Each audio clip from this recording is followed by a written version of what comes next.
We're into Kurtzy's corner here. Looking back, did the UFC ultimately lose in the Demetrius Johnson trade for Ben Askren?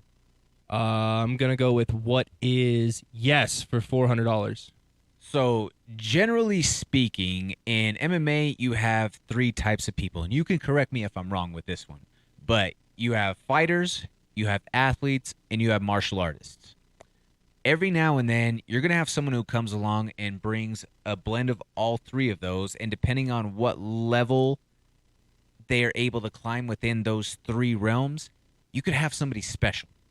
That's what Demetrius Mighty Mouse Johnson was. Now, DJ at a pound for pound, skill for skill level is arguably the greatest fighter ever. There's no place where he is not dangerous in a fight. Overall, he mostly falls into that martial artist category, but you can't say that he's not a phenomenal athlete who doesn't have a dog in him, because he does. He fought in 14 UFC title fights during his tenure with the promotion, and he won a dozen of those fights consecutively. That is no small feat. And yes, the division was a little bit in shambles throughout his time, and they were potentially looking to scrap it while he was making his exit and lost that fight to Henry Cejudo. However, when you take a look at the duality of it, the UFC never really did anything to push the division back then. They didn't do anything to help build Mighty Mouse nor his peers at that time.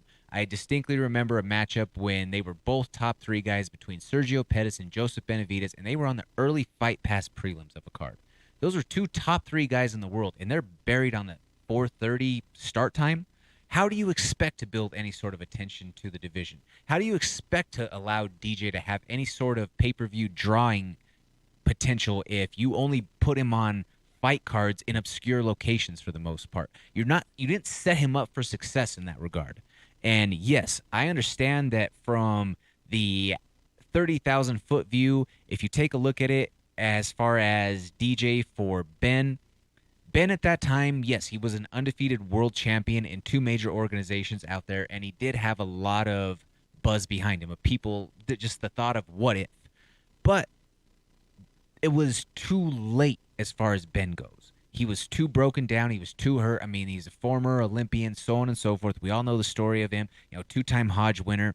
And the thing that Ben brought to the table, though, that I believe was alluring to the UFC, because we all know that Ben and Dana hated each other, or Dana hated Ben, I should say.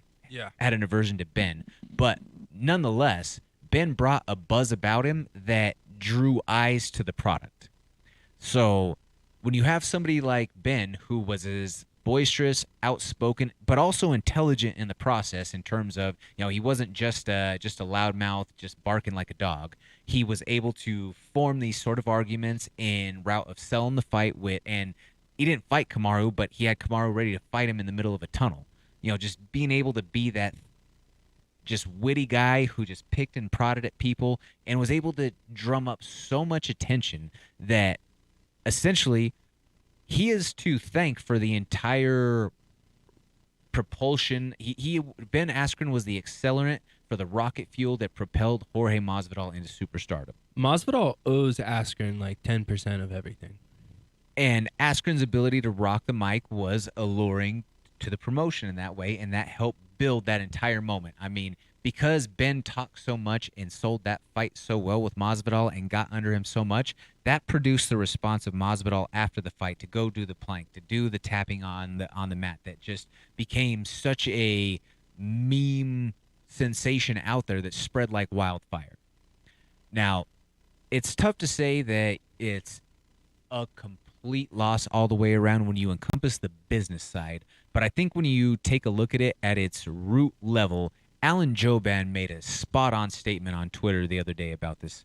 And to quote him, he said, "Take away the money made, take away building Masvidal's name off of that win. Look at it clean cut. We lost one of the best to ever do it to someone who wasn't even proven at that level, and he was on the back end of his career looking for some paydays.